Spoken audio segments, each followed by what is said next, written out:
Nyaweskeno, Simo Nigiaso. Today I'm doing red handprint face paint that represents missing and murdered Indigenous women, girls, and Two-Spirit people. The red handprint across the mouth is a symbol that stands for all the missing sisters whose voices are not heard and for the silence of the media and law enforcement in the midst of this crisis. It's also September 30th, which is Orange Shirt Day. This day honors children who were taken to residential schools and to remember those who never made it back home, acknowledging that every child matters and the continuing ramifications of those schools in Indigenous communities. In 1973, 6-year-old Phyllis Webstad's grandmother took her shopping where she chose an orange shirt for her first day of school. When she arrived at St. Joseph Mission Residential School, her shirt and the rest of her belongings were taken away. She said afterwards she would always associate the color orange with her experience at the residential school and the self-worthlessness she was taught there. Between 1874 and 1996, over 150,000 Indigenous children were forcibly taken from their families and placed in residential schools where there were many unrecorded deaths. Canada's Truth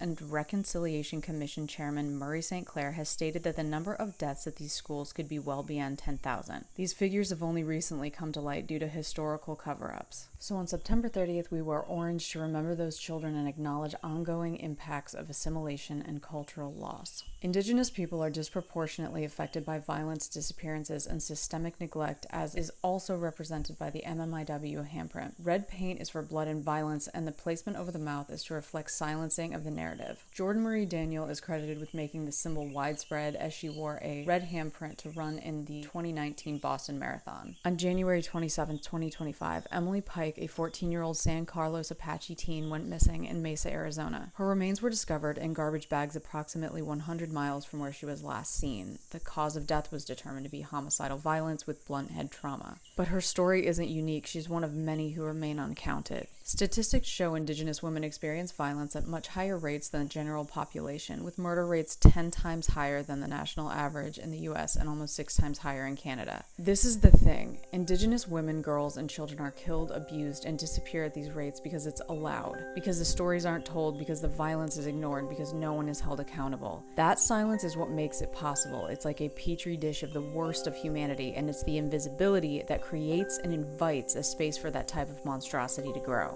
The MMIW red handprint and Orange Shirt Day are two distinct symbols, but they echo each other. They are reminders of the Indigenous lives that continue to be stolen by colonial violence and are a call to make those losses visible.